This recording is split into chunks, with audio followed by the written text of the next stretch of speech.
Ahora sí, ya estamos grabando, así Bueno, muy que bien. Bueno, ¿con cuántos participantes estamos? 70. Ah, todo un récord, qué lindo. Bueno, bienvenidos entonces a la clase de hoy. Este, supongo que por lo menos en su gran mayoría hayan podido hacer la actividad de la semana, es decir, ver los videos correspondientes al tema de hoy, que es el tema de la introducción al campo electrostático, y hayan podido acceder al capítulo 2 de nuestro libro de cátedra, que es el capítulo que tiene todos esos contenidos. Me imagino que los que han podido ver el capítulo se dieron cuenta que el contenido teórico del capítulo es bastante pequeño, por decir de alguna manera, y la gran mayoría del texto del capítulo está dedicado a las resoluciones de varios problemas. Tiene unos cuantos problemas resueltos, ¿sí? Y resueltos cuidadosa y extensamente para que ustedes puedan tener bastante claro toda la parte de tratamiento, fundamentalmente para ver cómo trabajamos nosotros en forma vectorial, ¿sí? Recuerden que esta es una disciplina, el electromagnetismo particularmente y la electrostática más particularmente, que requiere de un tratamiento vectorial muy cuidadoso, ¿sí? Así que, por favor, allí pueden hacer unas lecturas de muchos de los problemas que están en la práctica, por lo menos los elementos generales para el abordaje de esos problemas, están hechos, ¿sí?, en este capítulo 2 de nuestro libro de cátedra, ¿sí? Los videos están hechos con lo que son los elementos fundamentales que se necesitan para el abordaje de los problemas. Nosotros vamos a hacer una pequeña síntesis sobre eso y vamos a contar algunos chismes sobre el concepto de campo. De vuelta, que es, a veces en el video no tiene tiempo de incluirlos, los vamos a comentar aquí. Profe, Bueno, sí, adelante.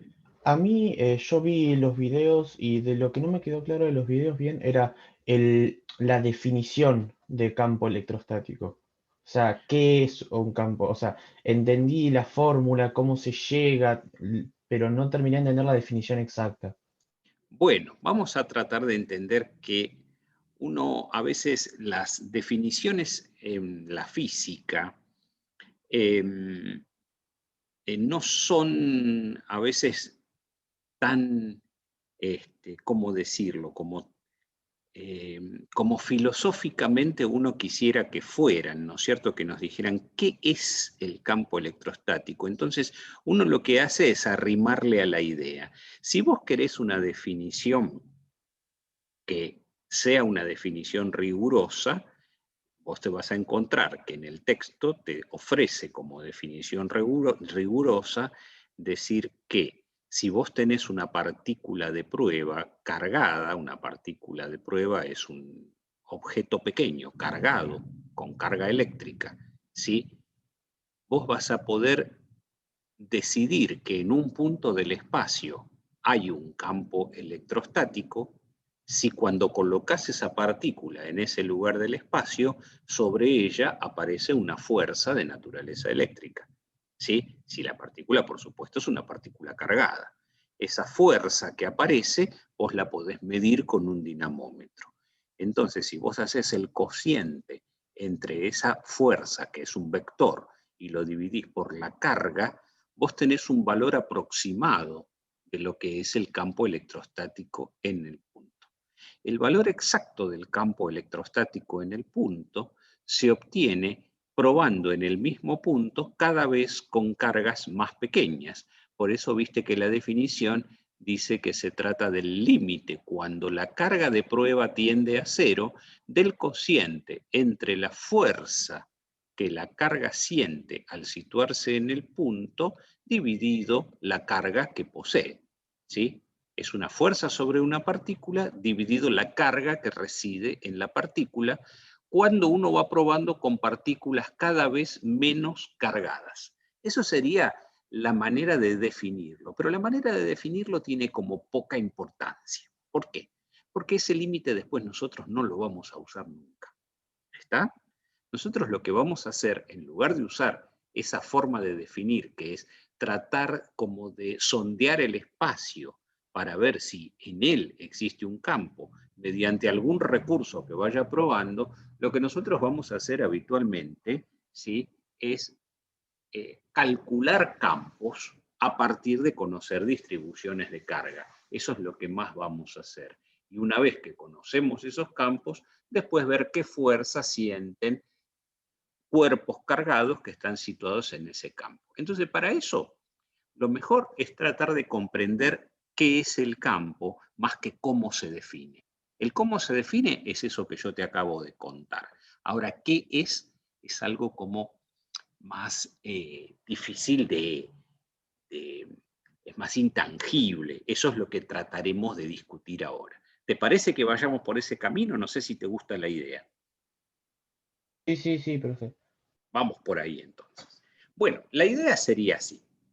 Nosotros cuando pensamos en que yo siempre, tal como está hecho en los videos también, ¿no es cierto? Siempre hacemos la introducción al concepto de campo usando un campo que sea más conocido para nosotros, que es justamente la gravedad. ¿Y qué sería un campo? Sería tratar de comprender cómo una interacción que ocurre entre dos cuerpos a distancia entre ellos, es decir, que ellos interactúan pero no se tocan, sino que están a distancia, ver cómo esa clase de interacciones uno la puede describir mediante este concepto que es el campo. Bueno, nosotros estamos tan acostumbrados a la gravedad que no nos sorprende, pero si ustedes piensan lo loco que es a priori imaginarse, ¿sí?, que sin que dos cosas se estén tocando, entre ellas ejerzan una fuerza. A nosotros nos sorprende mucho cuando somos chicos, cuando por primera vez conocemos lo que pasa con un imán, ¿sí? Pero lo que ocurre es que estamos súper acostumbrados a que eso pasa todo el tiempo entre la Tierra y todos los objetos que tenemos alrededor, ¿no? Yo siempre digo que hay un ejemplo como para que uno sepa qué tan acostumbrados estamos a este campo gravitatorio en el que vivimos. ¿Sí? ¿Por qué?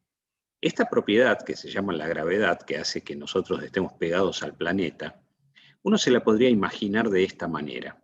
Ustedes imagínense qué pasaría si eso no estuviera. Entonces yo siempre me hago esta imagen. Me imagino un jugador de golf y que puso la pelotita en el lugar donde está puesta para pegarle, ¿sí? Y mientras tanto está eligiendo el palo con el que le va a pegar, tarda un rato porque no se decide, entonces unas hormigas se suben en la pelotita. Entonces en el momento en que el tipo decide, ¿sí?, eligió el palo y le va a pegar a la pelotita, las hormigas que están ya subidas a la pelotita, ya están allí y no bien el tipo le pega, la pelotita inicia el viaje y el viaje describe una parábola. Mientras tanto, la pelotita hace una rotación, es decir, la pelotita va haciendo una rototraslación parabólica, ¿sí?, en el camino, o aproximadamente parabólica en ese camino. ¿Está?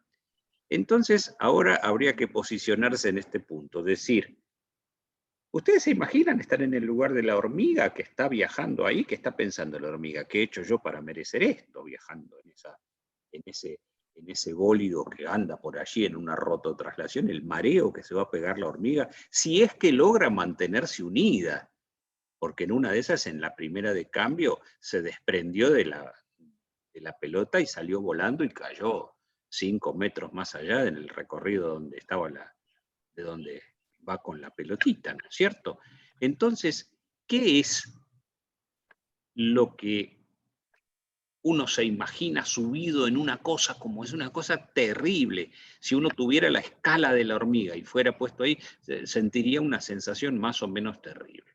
Bueno, si ustedes ahora lo piensan con cierta perspectiva eso, nosotros estamos arriba de una especie de nave espacial, que es este planeta, que no es más que una gran pelota, ¿sí?, que está haciendo una rototraslación, ¿sí?, que recorre unos 500 millones de kilómetros por año. 500 millones de kilómetros por año recorre este planeta. Así que ustedes calculen la velocidad a la que estamos andando. Y además rota a razón de una vuelta por día. ¿Sí? No es más que una pelota en rototraslación. Sin embargo, uno duerme plácidamente, va al cine, bueno, ahora no se puede tanto. Pero realmente es un tema, es decir, evidentemente esta pelota en la que nosotros estamos generó un microclima en su entorno que nos permite vivir muy cómodamente. Bueno, ese microclima, eso que hay, eso que es omnipresente en todo el entorno de la Tierra, ¿sí? ¿Qué es? Desde el punto de vista de la propiedad se llama gravedad y hace que todo lo que está por allí, ¿sí?, si está suelto, se caiga y se quede pegado contra la Tierra. ¿Sí? Hace que todo se quede pegado contra la Tierra. Y cualquier cosa que no está pegado tiene que estar sostenido con algo, porque cuando uno le saca el soporte, ¡pah!, se cae contra la Tierra. Y si es un vaso, se hace pedazos. ¿Sí? Bueno, esa propiedad que está en todo el entorno del planeta y que es bastante extenso, porque si uno piensa, la Luna está bastante lejos y sin embargo viene acompañando a la Tierra, no se va. Quiere decir que hay otras cosas y todos los satélites artificiales que se han puesto, todos siguen estando allí y todos están afectados por esa misma propiedad, una especie de enrarecimiento del entorno del planeta que se produce exclusivamente como consecuencia de que el planeta tiene masa. Esa propiedad que hay alrededor de los cuerpos con masa, eso se llama gravedad. Ahora, si nosotros esa propiedad la quisiéramos caracterizar, decir, ¿cómo es punto a punto esa propiedad? ¿Qué tendríamos que hacer? Pensar que justamente en todo el entorno del planeta hay una propiedad que está allí puesta, que está, aunque no haya nada, la propiedad está igual. Esa propiedad, sí, la vamos a caracterizar mediante un tipo de descripción matemática que es justamente un campo vectorial. Un campo vectorial que nos representa, que le vamos a llamar gravitatorio porque está relacionado con la propiedad gravitatoria, pero lo que nos representa ese campo que está en el entorno de la Tierra es algo así como una especie de fantasma de la propiedad gravitatoria que hay en cada punto del espacio. ¿Qué quiere decir que es un fantasma de la propiedad gravitatoria? Que si uno piensa en un punto cualquiera, por ejemplo acá, en este punto que estoy marcando con mi mano, acá, estoy agarrando un punto del aire, acá, hay una propiedad. Esa propiedad es el campo gravitatorio. ¿Cuándo se va a manifestar el campo gravitatorio? Bueno, cuando yo tome un objeto, no tengo nada a mano por acá, y vengo y lo coloco acá justo en el punto. Entonces, ese objeto que tiene masa es sensible al campo. Entonces, sobre él va a aparecer una fuerza, y esa fuerza tira para abajo. ¿Sí? Esa fuerza es la que lo quiere llevar para abajo. Entonces, el campo es como el fantasma de la fuerza. La fuerza se materializa cuando uno pone un cuerpo en el lugar, pone una partícula en el lugar. ¿Sí? Ahí es donde aparece la fuerza. Si no, la fuerza no está. Entonces uno pregunta, ¿hay una fuerza acá? ¿Hay una fuerza acá? ¿Hay una fuerza acá? No, no hay ninguna fuerza en ninguna parte. Ahora, si uno pregunta, acá, ¿el campo tiene un valor? Sí. ¿Acá el campo tiene un valor? Sí. ¿Acá el campo tiene un valor? Sí. Están todos los fantasmas, las fuerzas no están. Ese fantasma es el campo. El campo está siempre. El campo está en todos los puntos. ¿Cuándo es que aparece una fuerza? Cuando uno va y coloca algo en ese punto y ese algo tiene masa, porque justamente la masa es sensible a la gravedad, es sensible al campo gravitatorio. ¿Sí? Bueno, entonces, ¿qué quiere decir? Tenemos que pensar que hay cuerpos como el planeta, que los vamos a llamar fuentes de un campo. Ellos generan un campo que enrarece todo su entorno, que le da una propiedad particular, algo que quiere pegotear todas las cosas que hay alrededor. ¿Sí? Entonces, la Tierra es la fuente de ese campo. ¿Por qué? Porque la Tierra es la que la genera a ese campo. Ese campo lo genera el planeta. Ahora, si nosotros nos paramos en un punto y allí colocamos una partícula, la partícula siente una fuerza. Entonces, uno puede pensar las cosas de dos maneras. La Tierra le ejerce una fuerza a un satélite.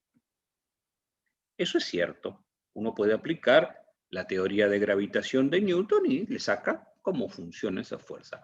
O puede pensarlo de la siguiente manera. La Tierra en su entorno genera un campo gravitatorio que está en todas partes alrededor de la Tierra. Listo. Ahora vamos. Agarro una partícula y la pongo en un punto. Cuando pongo la partícula en ese punto, ¿qué hace la partícula en ese punto? Le aparece una fuerza. ¿Qué le hace esa fuerza? Bueno, o podemos decir que la hace la Tierra, esa sería la primera mirada, o podemos decir que la hace el campo que hay ahí. Entonces ahí es donde estamos diciendo, ¿sí? Estas dos miradas son alternativas. El campo, por lo menos en este punto donde estamos trabajando, es una manera alternativa de pensar que si uno piensa, la Tierra le hace fuerza a la partícula, directamente es una manera. La segunda manera es decir, la Tierra genera un campo y el campo le hace la fuerza a la partícula. Ustedes se preguntarán, ¿y por qué se hace esa intermediación? Bueno, eso se va a empezar a develar cuando estemos como a mitad del curso. Y cuando vayan 2/3 del curso, nos va a quedar todo bien redondito por qué era tan importante decidir esto sobre los campos. Hoy para nosotros, pensar en el campo electrostático, que cómo va a ser. Tengo una partícula que genera un campo y tengo otra partícula, ambas cargadas, la primera tiene carga y genera un campo. Hace las veces de la Tierra. La segunda la coloco en un lugar y siente el efecto del campo. Sobre ella le aparece una fuerza. Un sistema de cargas genera un campo en todo su entorno. El campo, cuando actúa sobre una partícula sensible, que también es una carga, ¿sí?, le afecta a la partícula generándole una carga, una fuerza. ¿Se entiende? Esa sería la manera de pensar. El campo, entonces, es una propiedad del espacio circundante del sistema de partículas. ¿Está? ¿Por qué dije que los campos, más adelante vamos a ver algo? Bueno, porque en este momento los campos son una alternativa.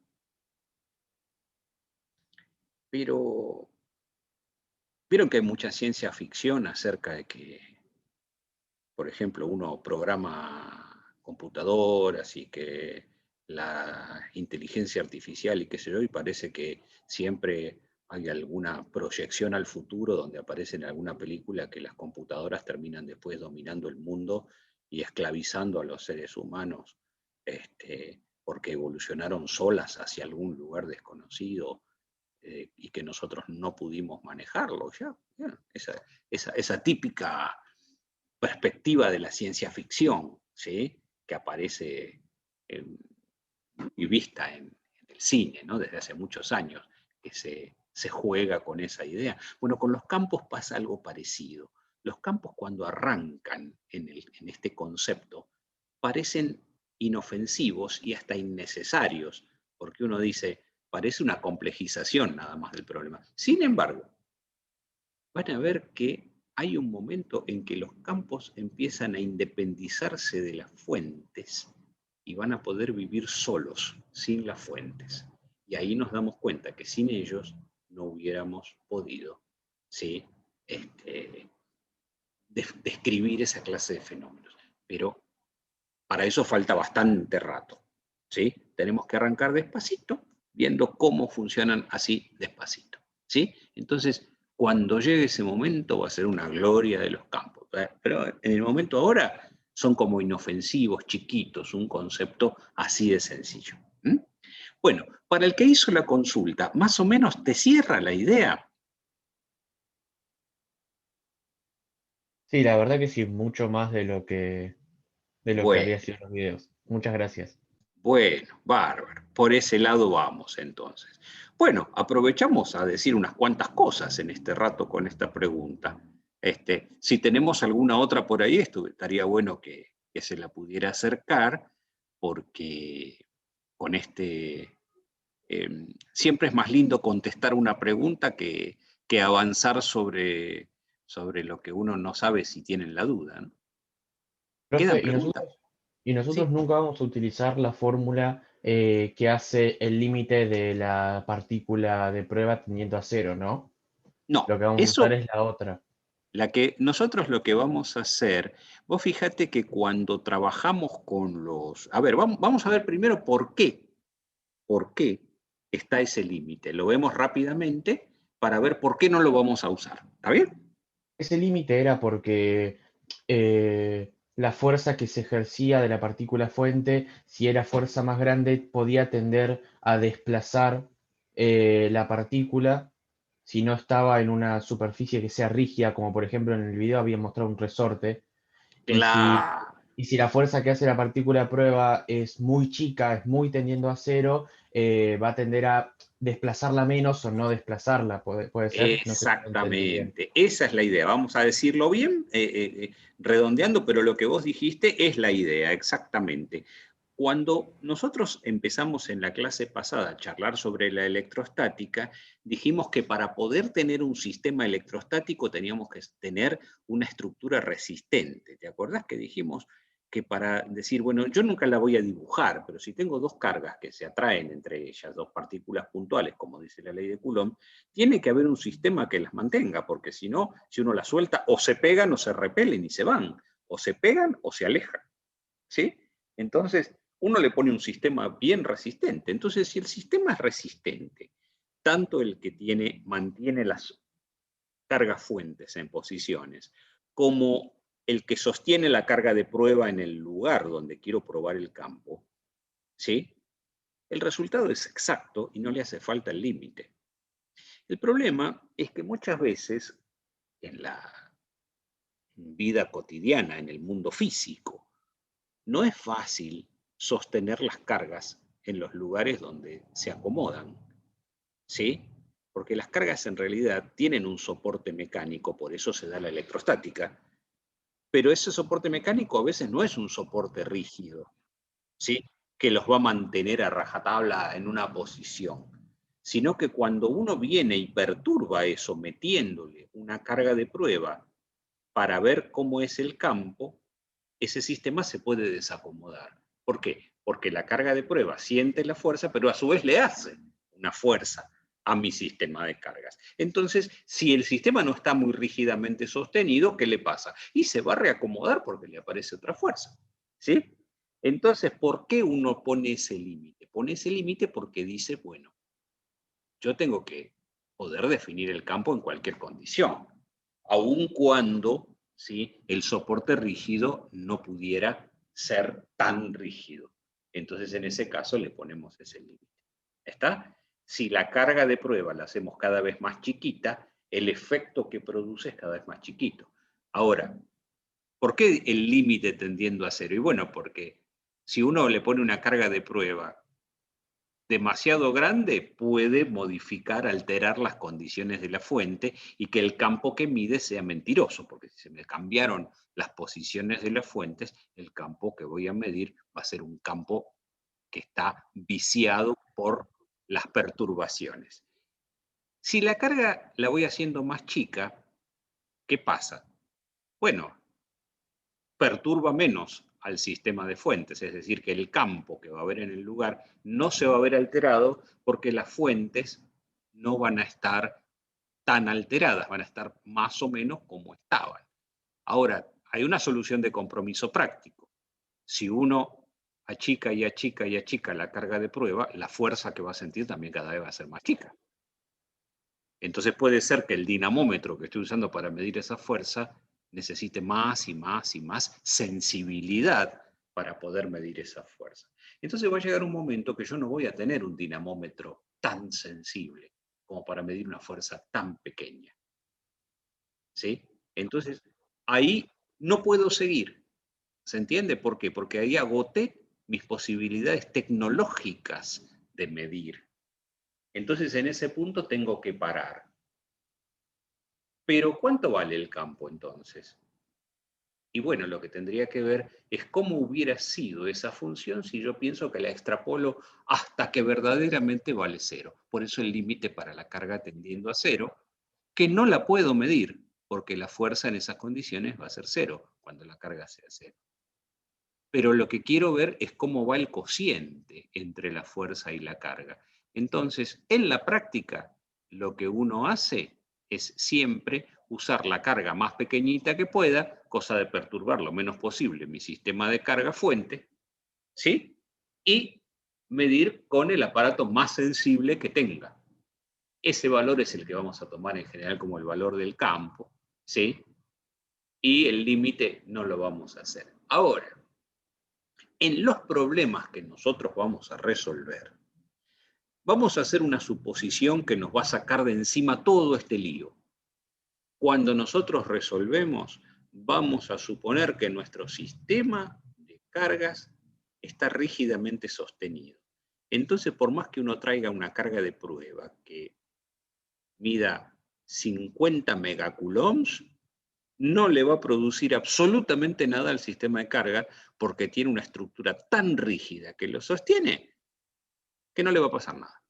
¿Está? En ese límite vamos a estar trabajando. Entonces ustedes de esa definición se olvidan del límite y sí recuerdan, ¿sí?, que el campo es el cociente de la fuerza con la carga de prueba. Pero lo que más vamos a usar es la recíproca, es decir, ¿cómo calculo la fuerza si conozco el campo? Eso sí es muy importante. Es el producto de la carga por el campo. ¿Sí? Podríamos aprovechar este momento para invitarla a Lore y pedirle entonces que nos escriba las formas generales de cómo uno puede, si conoce una distribución de cargas, calcular el campo que esa distribución produce, ¿sí?, para los casos que vamos a tener, que es la carga puntual, una distribución de cargas puntuales o un sistema continuo de cargas, y después ver cómo se calcula, una vez que uno conoce el campo, la fuerza sobre una partícula de prueba que uno coloca. Con eso vamos a tener el conjunto de todos los elementos matemáticos que podemos llegar a usar en todos los problemas de este capítulo y de varios capítulos que siguen. ¿Sí? ¿Te parece, Lore, que trabajemos un poquito? ¿Cómo no, ¿Les recordamos Ale? esto? Vamos. ¿Cómo no? Con mucho gusto. Yo acá les voy a presentar, para comenzar, la ley de Coulomb, pero escrita en un formato ligeramente distinto al que veníamos trabajando, en el que nosotros hablábamos de dos cargas Q1 y Q2 y de la fuerza que ejercía una u otra, la fuerza que ejercía una sobre la otra cuando la situábamos en dos posiciones R1 y R2 respecto de un sistema de referencia. Bueno, yo acá tengo la fuerza, ¿sí? Pero tengo dos cargas, Q grande y Q chiquita, y tengo dos posiciones que son R y R'. Entonces, vamos a asociar a R y a R' con las posiciones R1 y R2, ¿sí? Y a las cargas Q grande y Q chiquita con las cargas Q1 y Q2, pero ahora les vamos a dar un nombre nuevo, ¿sí? La carga Q grande va a ser la fuente de nuestro campo y la carga Q chiquita va a ser la carga de prueba, ¿sí? La carga de prueba va a estar situada en la posición R y la carga Q grande, que es la fuente del campo, va a estar situada en la posición R'. Por eso, de aquí en adelante, vamos a decir que las variables primadas, ¿sí?, se van a asociar al punto campo, mientras que la variable sin primar se van a estar, las fuentes primadas van a estar asociadas al punto fuente, ¿m?, y las variables sin primar al punto campo. Entonces, con toda la introducción que nos hizo Ale para relacionar la fuerza con el campo, ¿sí?, vamos a encontrar que el cociente entre la fuerza y la carga de prueba nos va a dar justamente el campo ejercido en el entorno de la carga fuente, o sea, la carga Q grande. Vamos a escribir acá que el campo E en la posición R, ¿sí?, va a ser igual a K por Q grande, K por Q grande dividido el módulo de R menos R' al cuadrado por R menos R' sobre su módulo, R menos R' en módulo. Bien, esto que acabamos de encontrar acá es el campo de una carga, el campo generado por una carga Q grande, ¿sí? en su entorno, y en particular en la posición R. ¿Qué pasará si en lugar de tener una única carga, lo que tenemos es una distribución de cargas puntuales que se encuentran en las posiciones R'1, R'2 y así siguiendo hasta R'N? Bueno, en ese caso lo que vamos a hacer es apelar al principio de superposición y decir en ese caso que el campo total E generado en la posición R será la suma desde I igual 1 hasta N de los campos individuales E sub I de R. ¿Sí? Y a esos campos individuales los vamos a usar usando la expresión que yo les escribía por acá arriba. O sea, va a ser la suma desde I igual 1 hasta N de K por Q sub I dividido R menos R'I al cuadrado por R menos R'I sobre el módulo de R menos R'I. Y ahora nos preguntamos, ¿qué ocurrirá si en lugar de tener una distribución de cargas discretas, como en este caso, ¿sí? En el que teníamos n cargas puntuales, ahora tenemos una distribución continua, un cuerpo que aloja carga en su interior? Bueno, la manera de sumar los campos individuales será extender esta sumatoria a una integral. En ese caso, vamos a decir que el campo E en la posición R será la integral sobre esta letra D que yo escribo acá indica el dominio sobre el cual se distribuyen las cargas, ¿sí? Ese dominio yo lo puedo pensar como constituido por un montón de pequeños elementos diferenciales y cada uno de ellos alojará una carga diferencial. La vamos a indicar como diferencial de Q. Entonces la integral va a ser sobre, bueno, la constante K. En lugar de Q sub I vamos a poner diferencial de Q. Y vamos a suponer que el elemento diferencial de Q se encuentra en la posición R', con lo cual en el denominador nos quedará R menos R' al cuadrado y el versor posición será R menos R' sobre su módulo. R menos R' en módulo. ¿Cómo vamos a trabajar para hacer esta integral sobre un dominio D dependiendo de cómo sea ese dominio? Bueno, nosotros ya trabajamos la semana pasada sobre... Perdón, Lore, sí. me parece que estuvieron por hacer una pregunta que quedó allí. A ver. Yo quería ver si podías explicar de nuevo eso, porque me perdí. Con lo de la integral D, ¿qué era? ¿No te quedó claro eso? Bueno, muy bien, sí. Belén. Fíjate, la idea es que ahora voy a hacer un dibujito. En lugar de tener las cargas puntuales, tengo un cuerpo. A ese cuerpo lo voy a llamar D. ¿Sí? En ese cuerpo hay carga alojada, ¿sí? Hay una carga que está distribuida de alguna manera que nosotros a priori no podemos conocer cuál es. ¿Está? Lo que sí podemos decir es que si dividimos ese cuerpo en pequeños elementos, lo subdividimos, hacemos como un mallado en ese cuerpo, ¿está bien? Entonces, cada elemento en el cual yo subdividí el cuerpo, voy a suponer que tiene un volumen diferencial, ¿sí? Y además aloja una carga diferencial. Vamos a tomar por ejemplo. Tomo este elemento, ¿sí? Este elemento del cuerpo tiene una carga diferencial de Q, ¿sí? Y además, yo podré indicar respecto de un sistema de referencia cuál es la posición de cada uno de los elementos del cuerpo. Dibujo mi sistema de referencia, acá tengo mi cuerpo, tengo mi sistema de coordenadas, X y Z, ¿sí? Y marco la posición de mi cuadradito diferencial y esa posición va a ser R', ¿sí? Entonces, como no sé cómo calcular el campo que todo este cuerpo genera en una posición R, vamos a marcar la posición R, por acá será la posición R, yo quiero calcular el campo que todo este cuerpo genera en esta posición. Entonces, ¿qué hago? Calculo el campo que genera este cuadradito. ¿Por qué? Y porque ese cuadradito yo lo puedo trabajar como si fuera una carga puntual. Y puedo estudiar cuál es el campo que genera en esta posición. Y será un campo diferencial. Diferencial de E le podemos poner, ¿sí? En la posición R. ¿Y después qué hago? Y bueno, lo que hago es después pensar que cada uno de esos otros elementos diferenciales va a generar un campo diferencial en esta posición.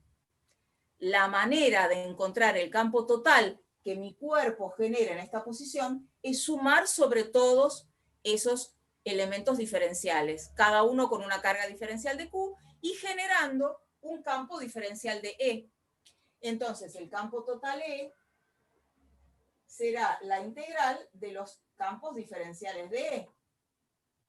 O lo que es lo mismo,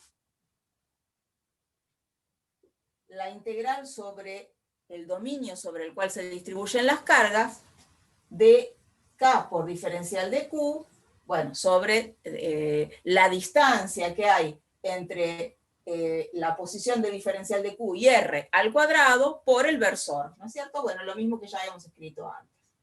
R menos R' al cuadrado. No sé si te quedó más claro, Belén. Sí, ahora sí.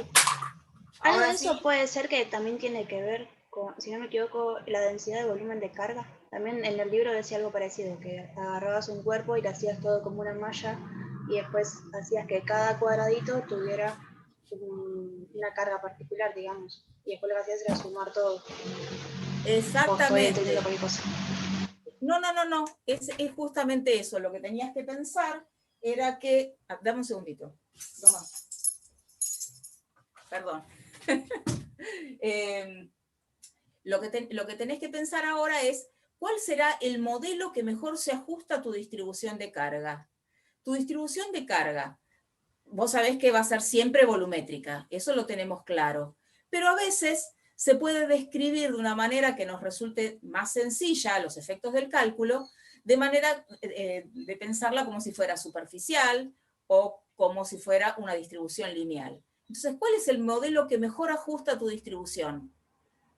¿Es volumétrico? Y bueno, en ese caso, si la distribución es volumétrica, lo que vamos a decir es que la densidad volumétrica es la que va a relacionar la carga que tenga el elemento diferencial de Q con su volumen, ¿sí? Lo vamos a relacionar a través de la densidad volumétrica. Diferencial de Q va a ser igual a delta, la densidad de carga volumétrica, por un diferencial de volumen, ¿sí? Esto es si estamos en una situación en la que nuestra distribución de carga se describe bien como una distribución volumétrica. Si la distribución se puede describir en términos de una distribución superficial, vamos a decir que diferencial de Q lo podemos pensar como una densidad superficial, que vamos a indicar con la letra sigma, por un diferencial de superficie. ¿Sí? Esto es una convención, usar delta para la densidad de carga volumétrica, sigma para la densidad de carga superficial, y si tenemos una distribución lineal, vamos a usar la letra lambda para la densidad lineal. Diferencial de Q va a ser igual a lambda por un diferencial de la curva, un diferencial de longitud en la curva, diferencial de L. ¿Cómo trabajamos con cada una de estas? Sí. Había hace un ratito un muchacho quiso hacer una pregunta y quedó por allí. Si, Yo evidentemente tengo mala señal porque no me... Lo que pasa es que se escuché. superpuso, ahí está, adelante. No, hay alguien en el chat que había preguntado si el punto fuente es el punto sobre el que el campo ejerce su influencia, que dice que no tiene micrófono. A ver, gracias. Punto fuente es el punto sobre el que el campo ejerce su influencia. No, el punto fuente es la posición en la que se encuentra alojada la fuente, la carga que da origen al campo. No sé si, si le queda claro ahora a...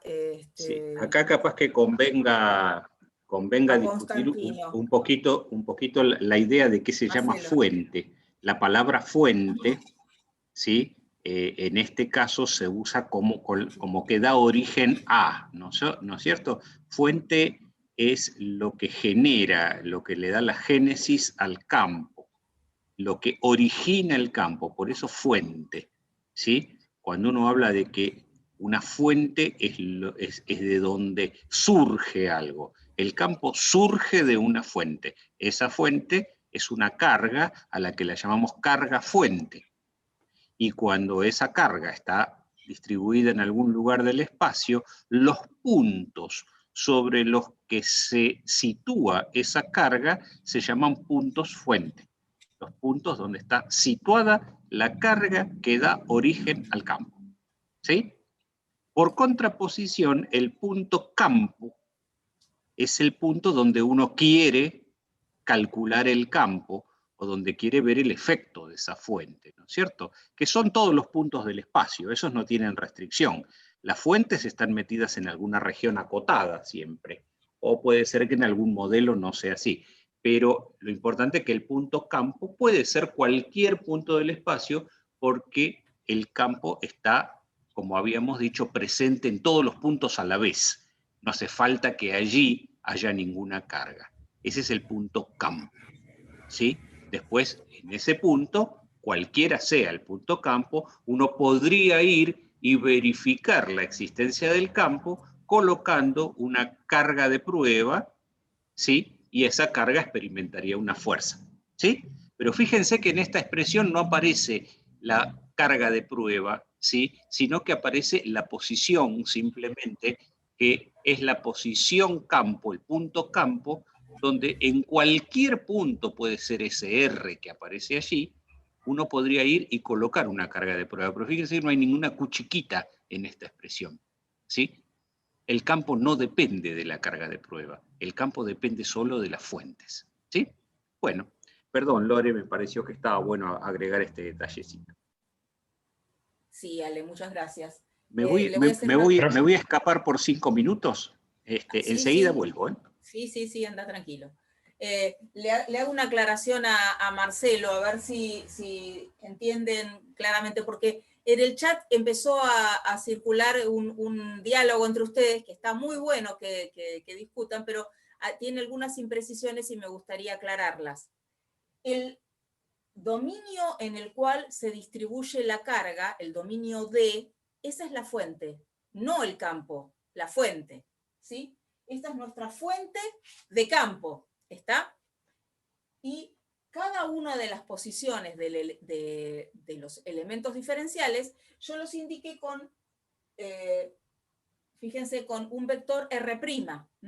R' señala, como bien dice Tomás, la posición del cuadradito que está pintado de negro. R' señala la posición de diferencial de Q, un elemento de carga en el dominio en el que se encuentran las fuentes.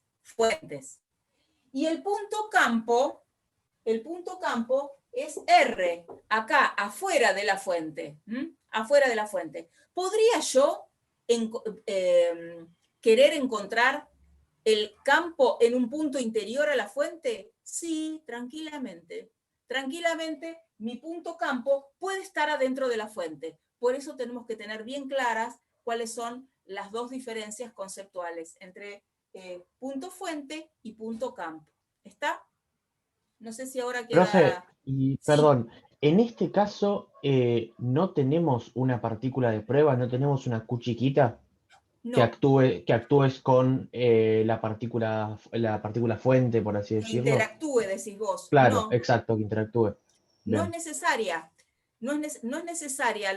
Si vos lo que querés es hacer un estudio del campo que una determinada fuente genera en su entorno, no es necesario que vos apeles a una carga de prueba. ¿Es una posibilidad? Sí, poner una carga de prueba y calcular la fuerza que se ejerce sobre esa carga de prueba. ¿Es necesario? No. Estudiando la distribución de cargas, ¿sí? Estudiando cómo son estas cargas diferenciales, yo puedo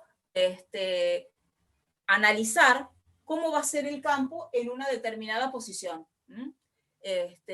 ¿Cómo? Usando esta expresión. Acá. Usando esta expresión. Yo uso esta expresión para el campo y fíjate que la puedo encontrar el campo sin necesidad de apelar a ninguna carga de prueba. ¿Está? Sí, pero solo con esa expresión en la que tenés que hacer la integral. En la otra expresión que vimos, que es con la partícula fuente y sin la integral, no la diferencial de la partícula fuente, ahí sí necesitas una partícula de prueba que interactúe con la fuente, o ahí tampoco es necesario para que haya Tampoco. un campo. Tampoco. Vos me decís, en el caso de la carga puntual, no sé si te llegué a entender bien. Claro. Fíjate, la tengo escrita acá.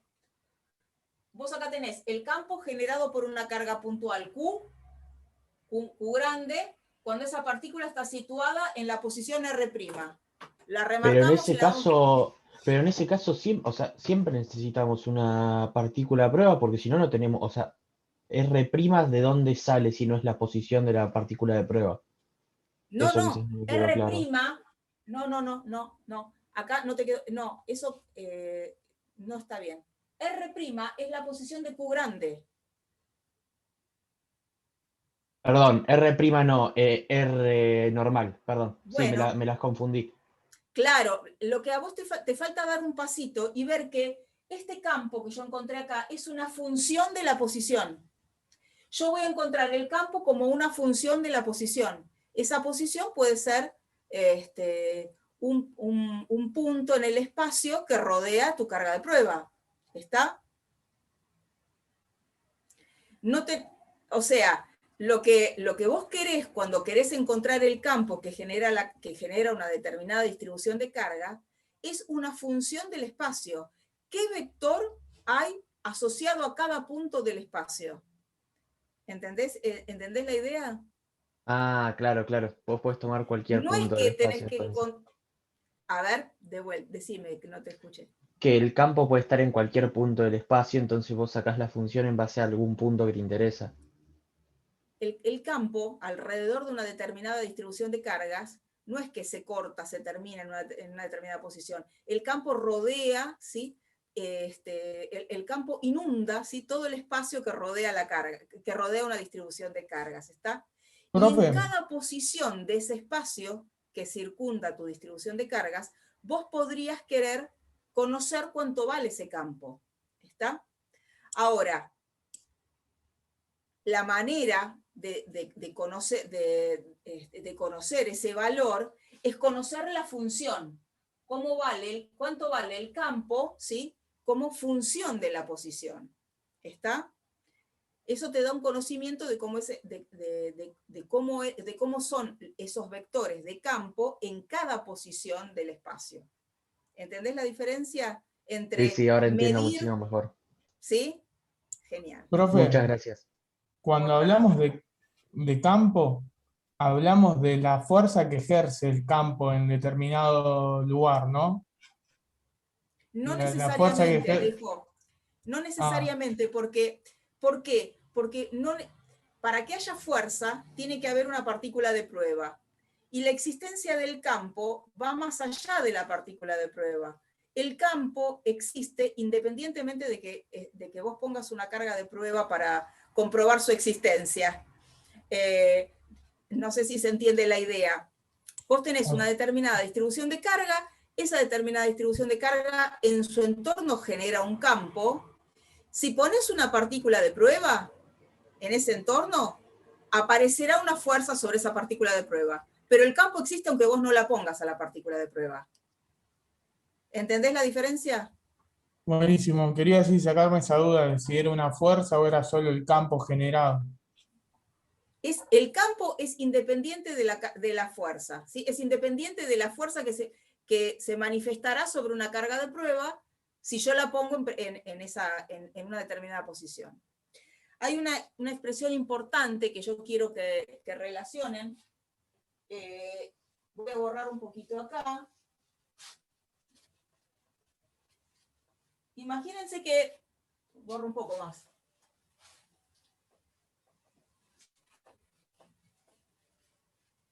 Ustedes por algún método llegaron a un conocimiento del campo como función de la posición. Ustedes conocen el campo E como función de R. ¿Cuál es la manera de calcular? Este campo podrá estar generado por una carga puntual, una distribución de cargas discretas o una distribución continua de cargas, ¿sí? ¿Cuál es la manera de relacionar este campo que ustedes encontraron por alguna operatoria con la fuerza en una determinada posición cuando yo coloque una carga de prueba? Si yo coloco una carga de prueba, vengo con una carga Q sub 0 y la coloco en la posición R, la coloco en la posición R, como en esa posición habrá un campo, sobre esa carga de prueba se va a manifestar una fuerza, ¿sí? Esa fuerza se va a relacionar con el campo de la siguiente manera. Vamos a decir que la fuerza sobre la carga Q va a ser igual a la carga Q0, va a ser igual a Q0 por E en la posición R, que es la posición en la que yo situé a la partícula Q0. ¿Está? Eso es una fuerza que va a depender de la posición en la que yo coloco a Q0, ¿sí? Con lo cual tengo una fuerza como función de la posición que va a ser igual a Q0 por el campo en R. ¿Está claro eso? Esto es importante que tengan en cuenta, ¿sí? Porque una vez que encontraron el campo, pierden la idea de cómo encontrar la fuerza sobre una partícula de prueba, ¿sí? Entonces, esta relación es sumamente importante. Ténganla por ahí anotada.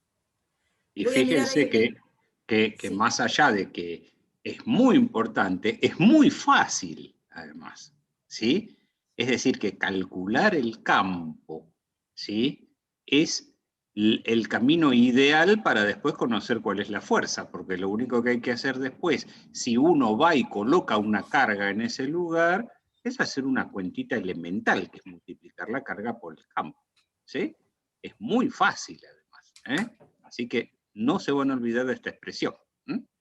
Voy a hacer una aclaración para Marcelo, que me parece que se sigue quedando con, no le queda la duda de cuál es el punto fuente, cuál es el punto campo, le quedan dudas con los valores primados, sin primar, no, eso no quedó muy claro. Así que yo voy a situar, voy a hacer el dibujo que había hecho hace un ratito para un dominio continuo de carga, lo voy a hacer para la carga puntual Q mayúscula, ¿sí? Entonces, a Q mayúscula este es mi sistema de coordenadas X y Z. En la posición R', vean, en R' voy a poner a la carga Q, ¿sí? Mi fuente Q mayúscula está situada en la posición R'. Y yo quiero conocer el campo en un punto campo que va a ser una variable sin primar, R. Acá, en R, en esta posición, yo quiero conocer el campo, ¿sí? Bueno, lo que voy a hacer es encontrar la recta que une estas dos posiciones, ¿sí? Y sé que mi campo me va a quedar orientado sobre esta recta, ¿sí? Y la magnitud del campo va a estar relacionada con la ley de Coulomb. ¿Está bien? Va a ser, voy a escribir acá cómo me va a quedar, mi campo va a ser va a tener esta expresión, ¿sí? Va a tener, perdón, esta dirección, y la manera de encontrar este campo es usar justamente la expresión que yo les escribí hace un momento. K por Q mayúscula sobre módulo de R menos R' al cuadrado por R menos R' sobre el módulo. ¿Está? Entonces, este es el campo en la posición R que genera la partícula Q situada en R'.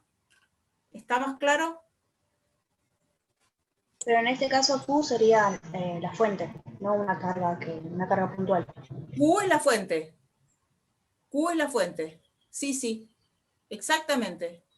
Entonces, ¿Por qué? Porque cuando hablamos del campo, lo que nos interesa es justamente la distribución de fuentes. Las que dan, esas son las que tienen injerencia en el campo. O sea, la carga fuente Q es lo que te genera el campo, digamos. Y después Exacto. puedes poner una carga dentro de ese campo y ver qué fuerza ejerce. Exactamente, eso es. Sí, sí. yo para confirmar concepto nomás, profe. Dale. La E entonces sería la dimensión del campo en determinado punto, como para poder ponerlo en palabras. ¿Y por qué? ¿A qué te referís cuando hablas de dimensión? Porque yo hoy le dije la fuerza que ejerce el campo en determinado punto y usted me dijo que era necesaria una carga de prueba para eso. Yo sin carga Para de que haya una prueba, fuerza, sí, claro. sí. Yo para entenderlo bien, porque de entrada ya se me complica el concepto de campo eléctrico. Entonces sería la dimensión del campo generado por una fuente en determinado punto. Creo que te haría bien una analogía. Vos cuando, por ejemplo, vamos a pensar en una situación como tenías, por ejemplo, en física 1, vamos a pensar algo que vos conozcas para decir. Vos, por ejemplo, cuando veías, no sé, cuando veías el teorema de Bernoulli, por ejemplo, ¿te acordás que veías de los fluidos? Y vos veías la letra P, y vos entendías que P era la presión, ¿no es cierto? O Sí, veías sí. B, vector, B era la velocidad del fluido, ¿no es cierto? Entonces, vos a esas magnitudes, a una le llamabas P, la presión, y decías, cuando veías P, decías P es la presión. Cuando veías B, decías B es la velocidad. Cuando ves E, decís E es el campo. ¿Se entiende? Es el campo electrostático. No Por es eso, que, no es una magnitud entonces. a ver, lo importante es que sí la es, pero uno no dice es la magnitud, P es la magnitud de la presión o B es la magnitud de la velocidad. Nosotros decimos P es la presión, B es la velocidad, E es el campo electrostático. ¿Se entiende cómo es la manera de pensarlo? Lo que pasa es que el campo electrostático es algo que tiene entidad propia, ¿sí? Como podría ser la temperatura que hay en un punto. ¿Se entiende? Vos, por ejemplo, podés tener, qué sé yo, en un punto del espacio vos podrías medir cuánto vale la presión, cuánto vale la temperatura, cuánto vale la densidad del aire, cuánto vale el campo gravitatorio y cuánto vale el campo electrostático. Todas esas cosas puede uno medir en un mismo punto del espacio. ¿Se entiende? Y en el punto, vos acá no hay nada. Ahí vos decís, acá no hay nada. Estamos acá en el aire. En este mismo punto uno podría medir todas esas cosas. ¿Se entiende? Si uno viene con un termómetro y lo pone, mide la temperatura. Si uno viene con un barómetro y mide la presión atmosférica. Si viene con un anemómetro, mide la velocidad del aire. Acá va a dar 0 porque está dentro de una habitación. ¿Sí? Ahora, si viene con una masa, puede detectar el campo gravitatorio. Y si viene con una carga eléctrica, va a medir el campo eléctrico. ¿Se entiende? Siempre existe una magnitud física, que es la que vos llamás, pero uno dice es la magnitud de. es directamente ese nombre el que uno le pone. A esa propiedad que estoy midiendo en el espacio, a esa propiedad la llamo el campo eléctrico. Si vos querés saber matemáticamente qué es, es un vector, de modo que va a tener 3 números. Por ejemplo, uno dice, yo tomo un sistema de coordenadas, por ejemplo, imagínate que acá en la habitación que estoy, me imagino el rincón de allá de la pared y digo, así tengo el eje X en el zócalo, el eje Y en el otro zócalo y el eje Z para arriba. Entonces digo, en un punto por acá, que es un punto que puede estar a 1,5 metros para allá, en X, a 1 metro en Y y a 2 metros en Z, por ejemplo, acá arriba, ¿sí? Ese punto, ese es un punto R, esa es una posición.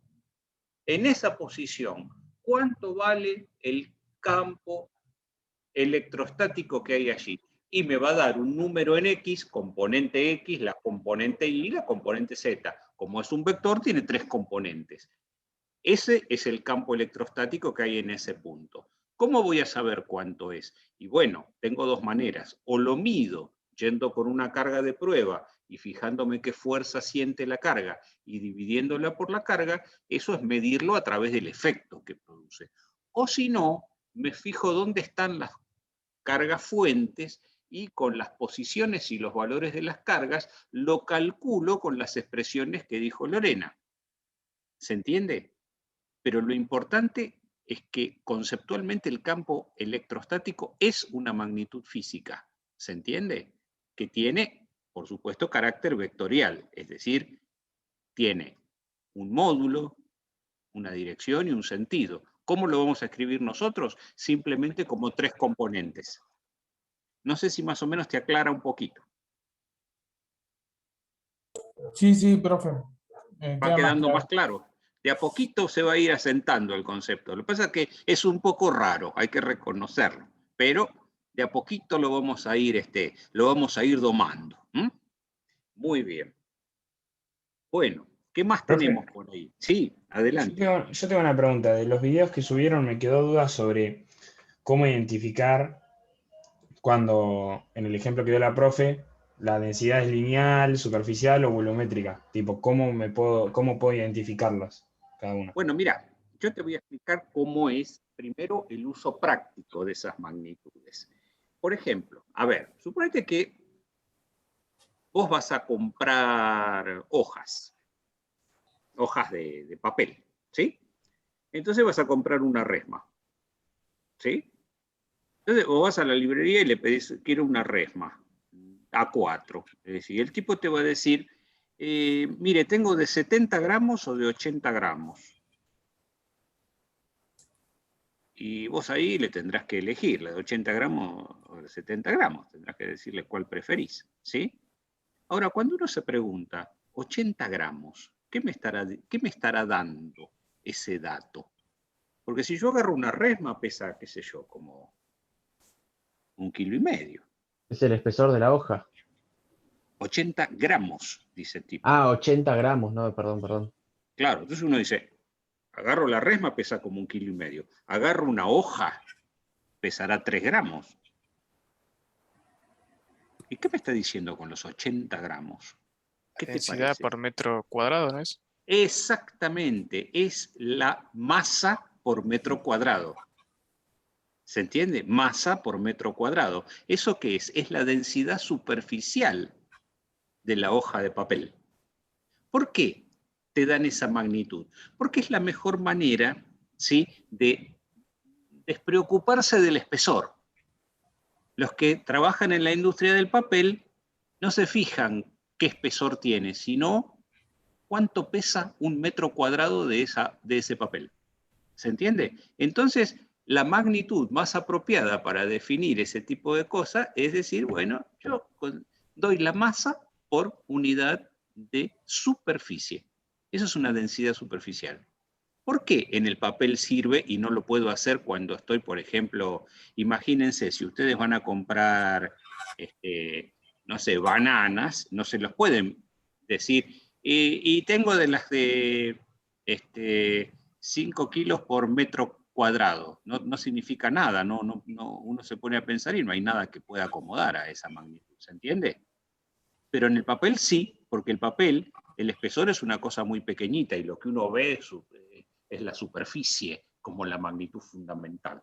¿Se entiende? ¿Cuándo se usa una densidad lineal? Bueno, por ejemplo, cuando uno tiene un alambre que puede tener 1 milímetro de espesor, 1 milímetro de diámetro, por ejemplo, ¿sí? Y puedo tener, no sé, 300 metros de largo en un rollo. ¿Se entiende? Entonces uno dice, bueno, yo podría, no quiere decir que esto se haga en la industria, pero podría decir, bueno, yo quiero comprar un alambre que tenga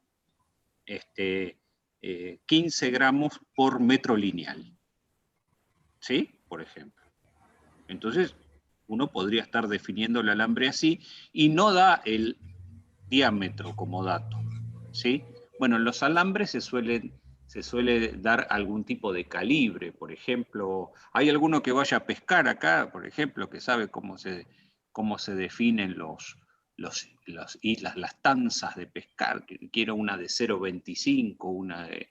Bueno, eso tiene que ver, dependiendo de los materiales, ¿sí? O por ejemplo, los alambres para los cables, por ejemplo, que vienen muy al caso de nuestro curso. Si uno va a comprar un cable para poner en un tendido de red eléctrica de la casa, entonces, como la magnitud importante tiene que ver con la sección del cable, que va a ser para cuánta corriente me va a servir, se da en milímetros cuadrados, se indica la sección. Y si uno va a comprar alambre para bobinados, lo que se especifica es el diámetro del alambre. Pero eso es porque ese es el uso que más conviene al momento de trabajar. El bobinador necesita, porque necesita definir otro tipo de parámetros al momento de fabricar una bobina. Por eso prefiere tener el diámetro y no tener la sección. Pero lo importante es que algún uso podría haber en que a uno le viniera bien decir tantos gramos por metro lineal. Y ahí estaríamos dando una densidad lineal. Entonces, ¿cuándo se usan las densidades superficiales? Cuando tengo objetos cuyo espesor es muy pequeñito. ¿Cuándo uso, ¿sí?, densidades lineales? Cuando tengo un objeto, ¿sí?, que es muy largo y que tiene una sección pequeñita, ¿sí?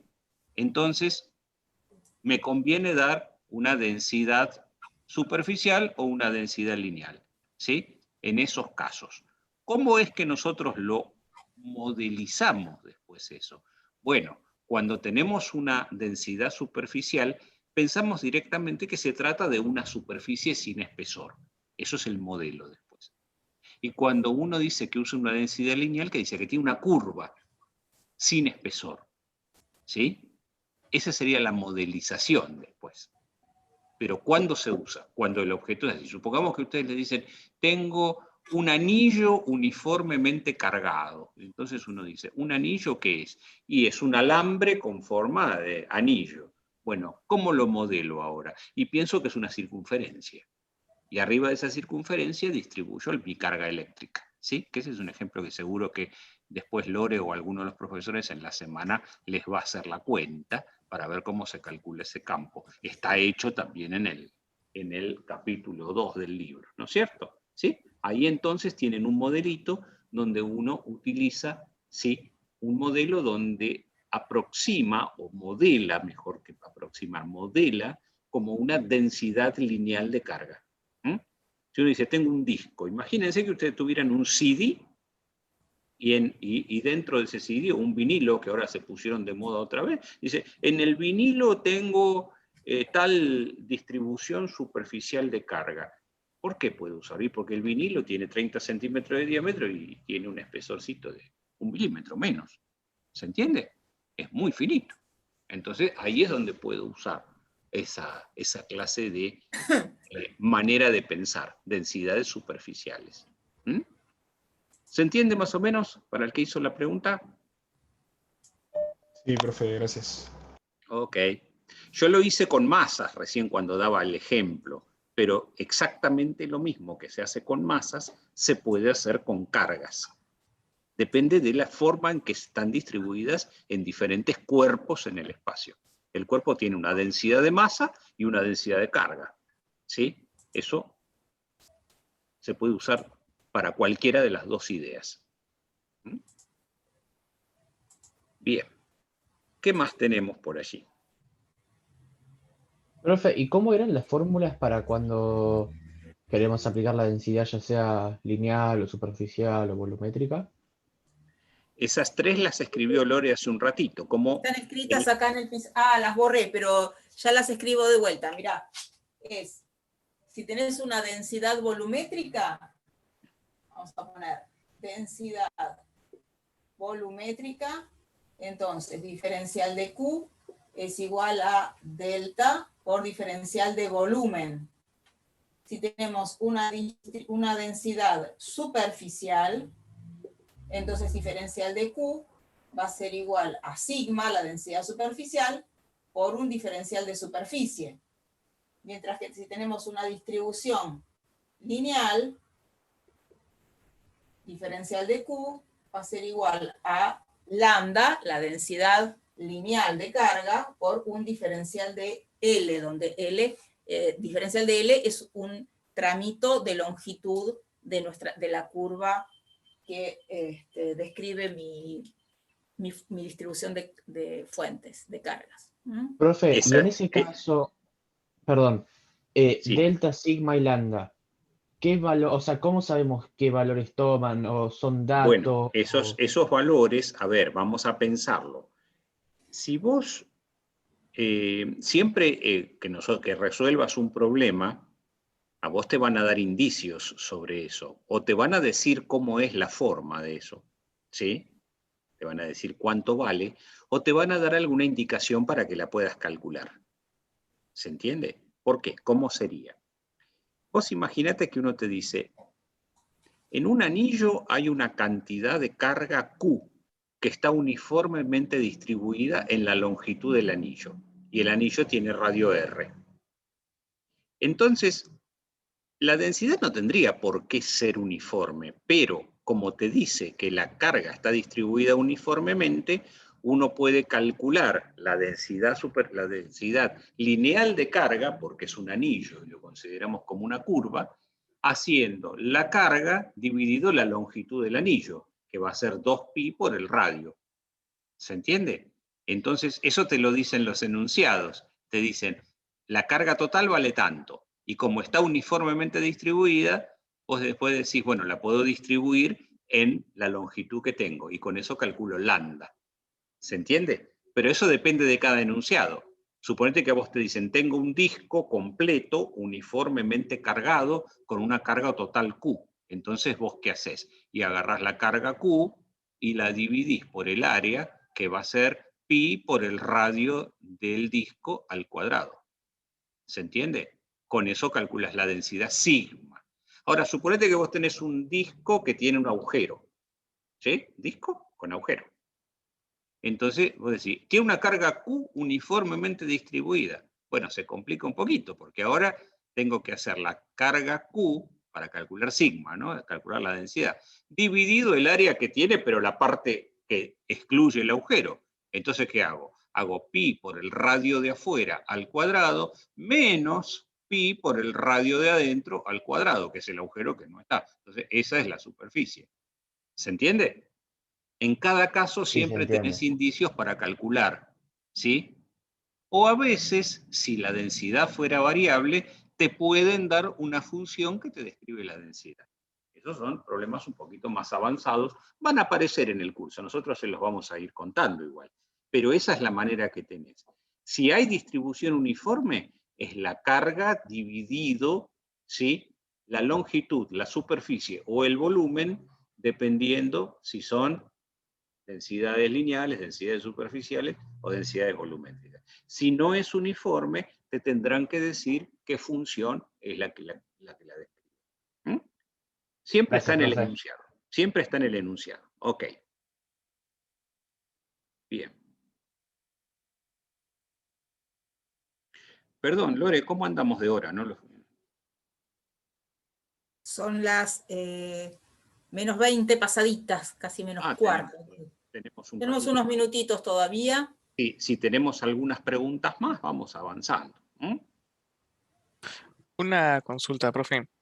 Sí. ¿El campo es simétrico respecto a los tres ejes, por así decirle? Bueno, eso depende de cómo sea la distribución de cargas que vos tenés. ¿Sí?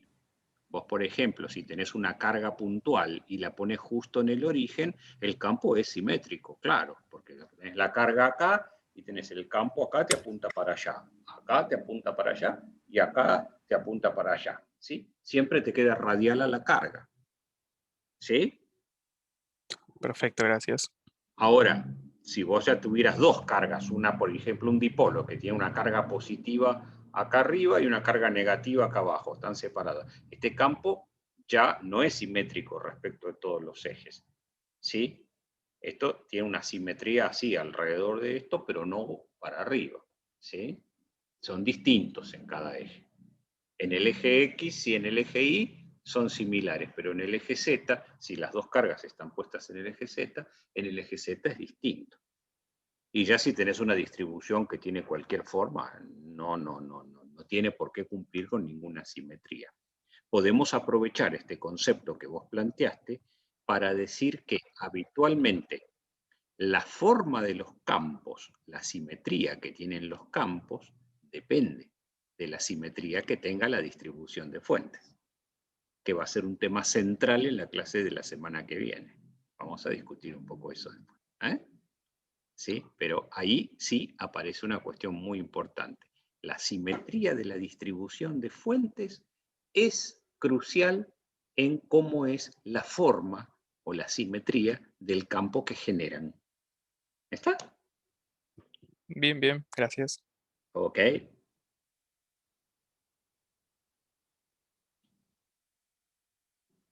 Bueno, una cosita que tal vez sea interesante que ustedes indaguen un poco es el concepto de línea de campo.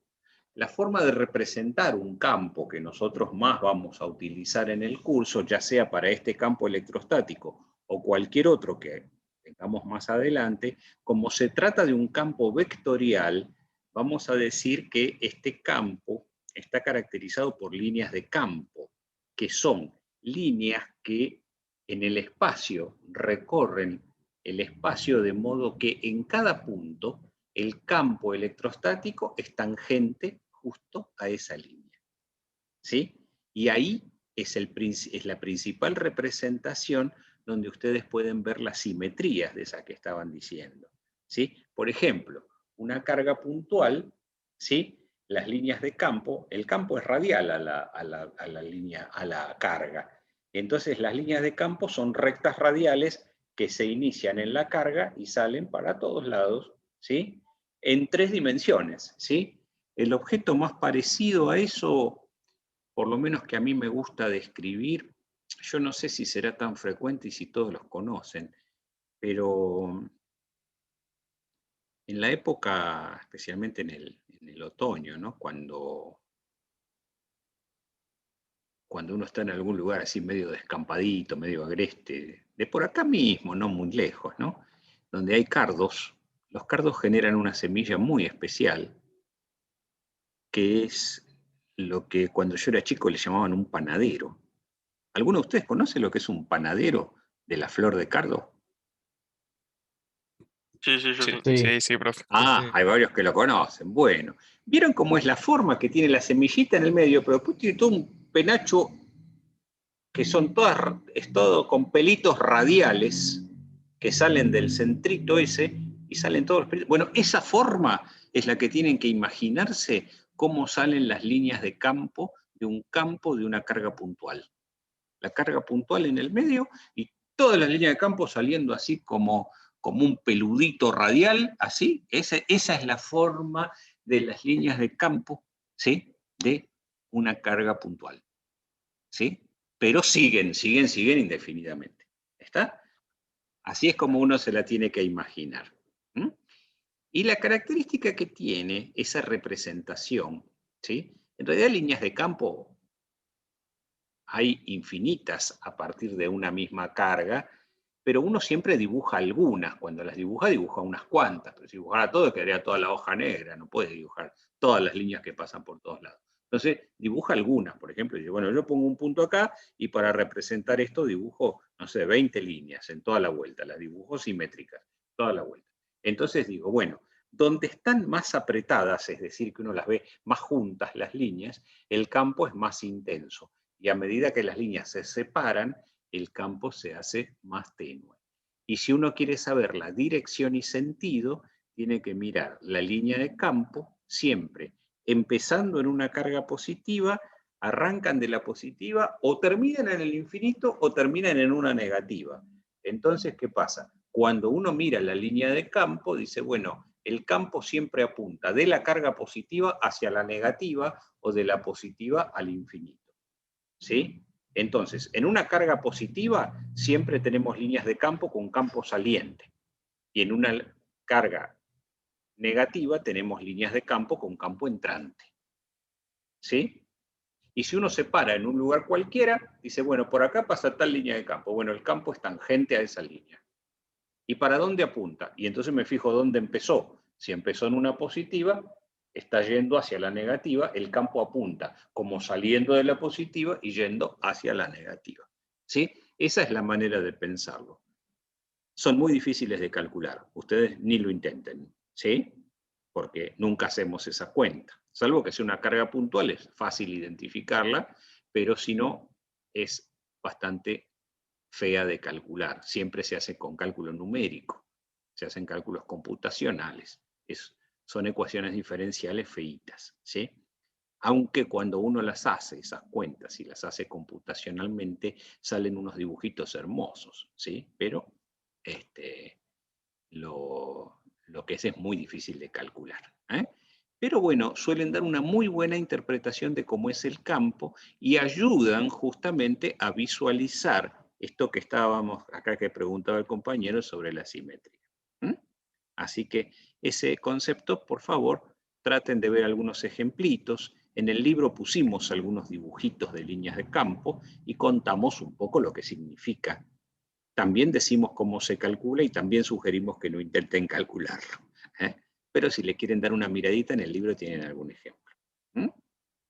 Bien. Bueno, ¿alguna cosita más de último momento? Yo por ahí Profe, quería hacer una pregunta, pero me parece más oportuno hacerlo más sobre el final porque no es tan pertinente al tema.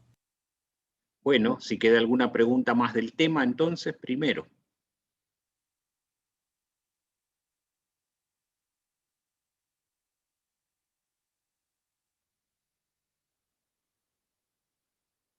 Bueno, siendo que no aparecen más preguntas, adelante con la tuya. Bueno, la verdad que es un poco tarde se me ocurre hacer esta pregunta, sobre todo siendo que soy recursante. No se me ocurrió antes hacerla, pero ¿qué es conceptualmente la permitividad del vacío? La permitividad del vacío es una magnitud, ¿sí? Que uno, a ver, vamos a pensar las cosas de esta manera. Cuando Coulomb hizo sus experimentos para hacer la determinación de la fuerza, ¿sí? De la fuerza electrostática entre dos partículas, ¿sí? Hizo una determinación de la constante K, ¿no es cierto? Esa constante K es una constante que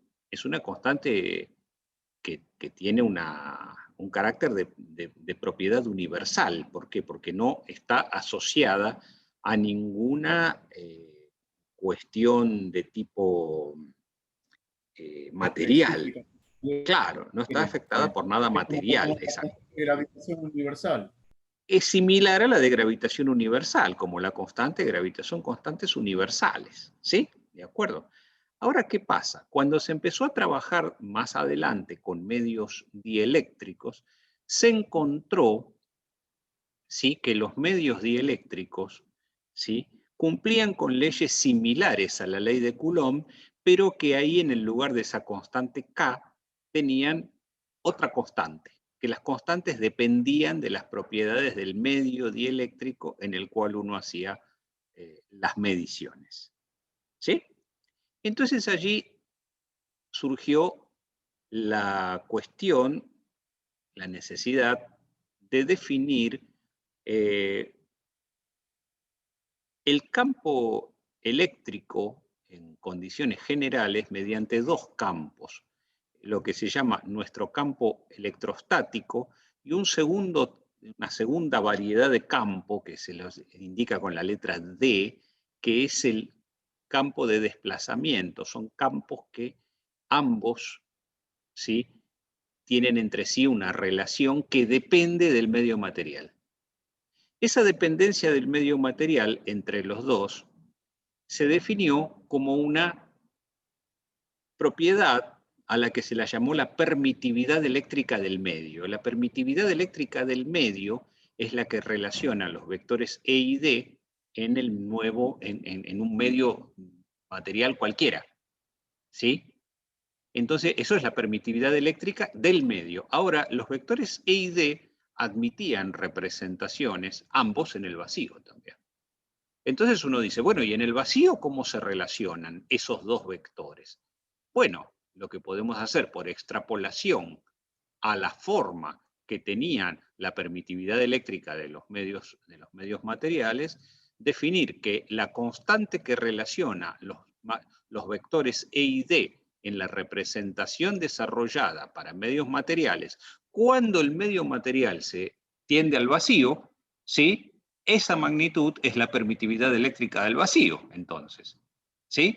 Y lo que se encontró que ese epsilon 0, que nosotros le ponemos a la permitividad eléctrica del vacío, al igual que las permitividades eléctricas de todos los medios materiales, se relacionan con la constante de Coulomb en cada medio, de modo que esa constante K que nosotros tenemos nos quedó igual a 1 sobre 4pi epsilon 0 para el vacío, y sus variantes en medios materiales quedaron que el K correspondiente al medio era 1 sobre 4pi por el epsilon del medio, es decir, por la permitividad de ese medio.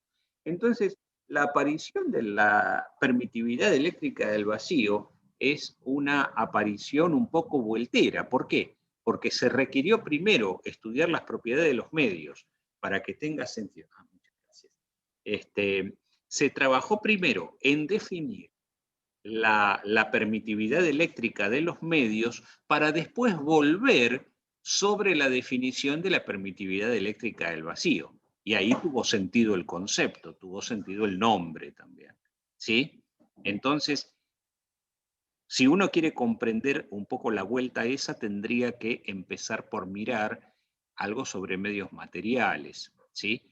Bueno, si vos sos recursante y querés adelantarte un poquito como para contestar esa pregunta, yo te propondría que leyeras el capítulo 13 de nuestro libro, que es donde se explica qué son las permitividades eléctricas de los medios materiales, justamente, ¿no? Y un poco ver qué es lo que, cómo los campos ahí se empezaron a jugar y cómo apareció esa necesidad de definir una segunda clase de campos, ¿sí?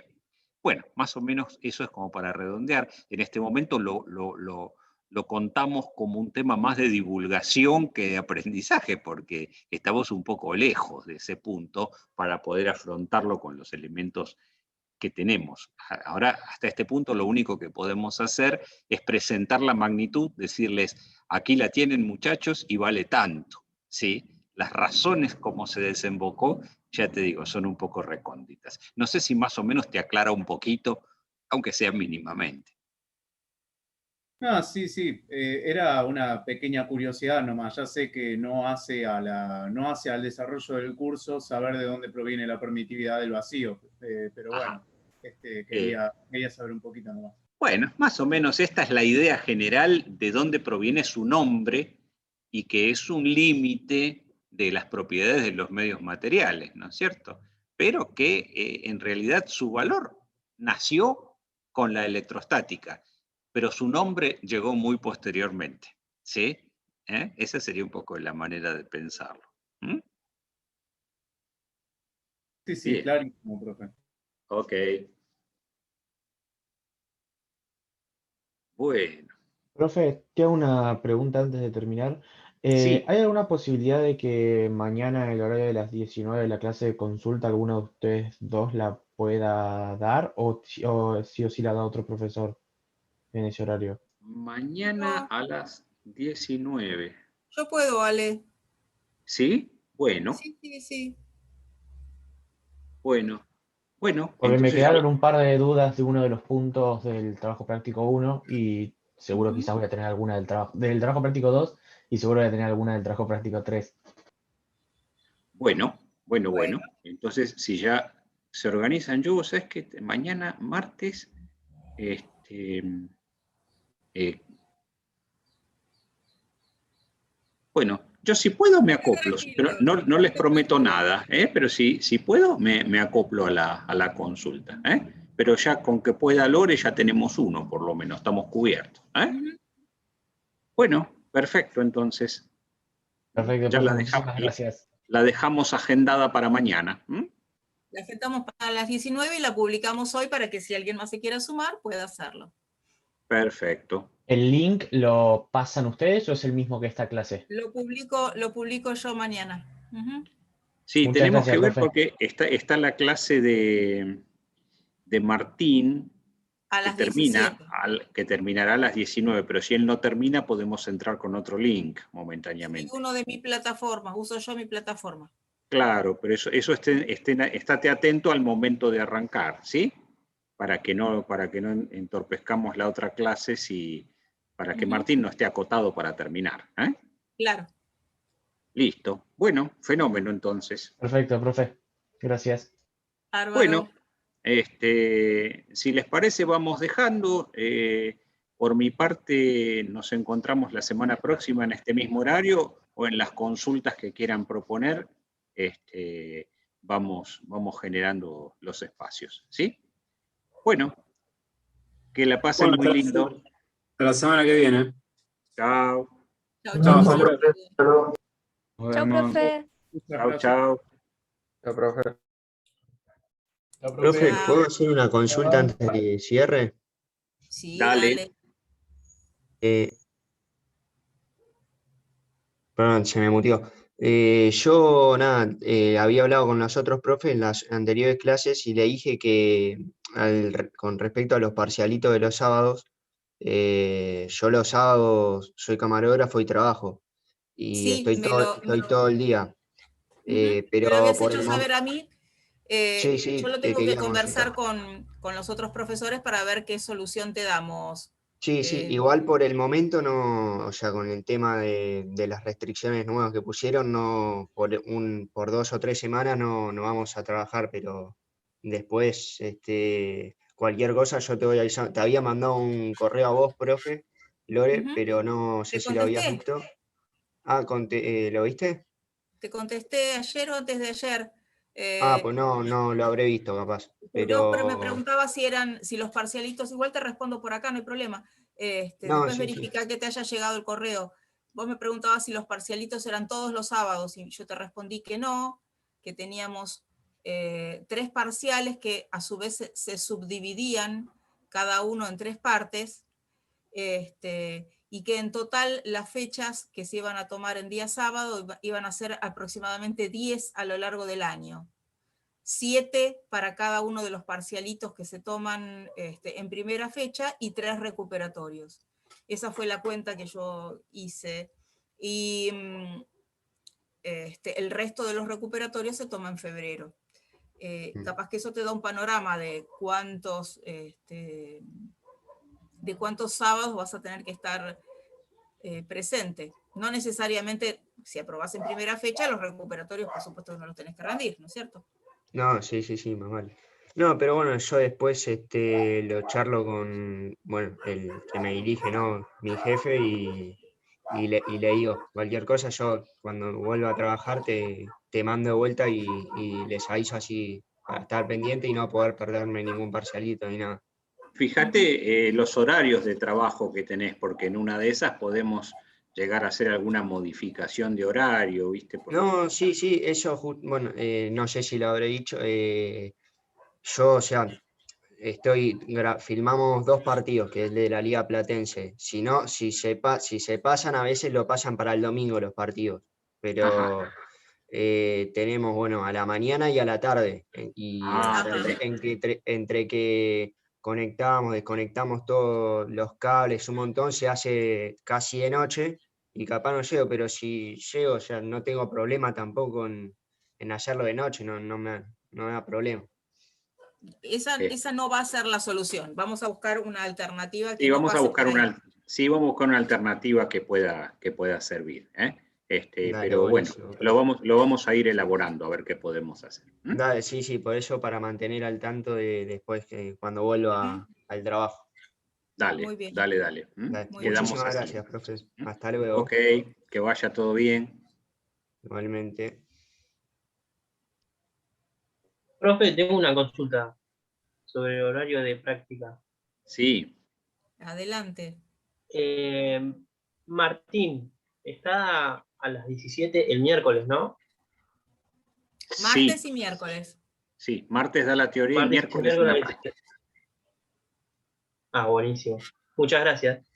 Ok. Por nada.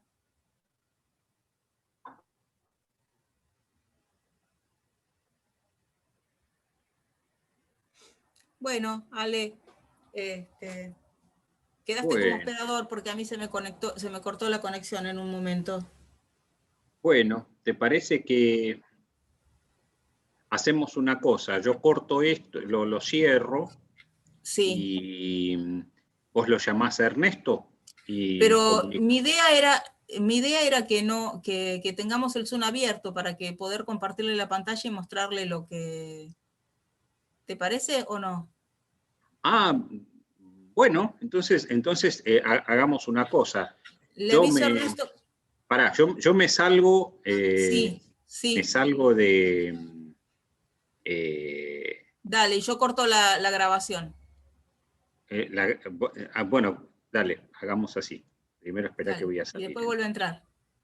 Y después vos lo abrís y volvemos a entrar. Dale.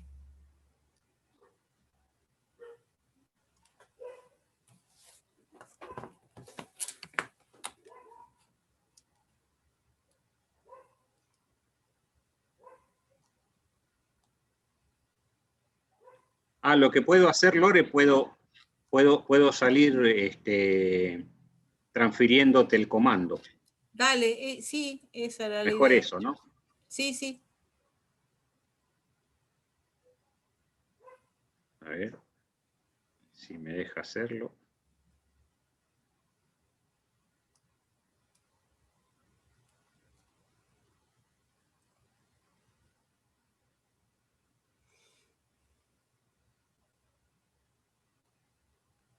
Ahí me estoy yendo, ¿sí? Después vuelvo a entrar. Dale, hasta luego. Igual estaría bueno llamarlo por teléfono para avisarle y mandarle el Para link. pasarle el link. Sí, Claro. sí. Ok, Sí, ahora lo fenómeno. llamo. Dale.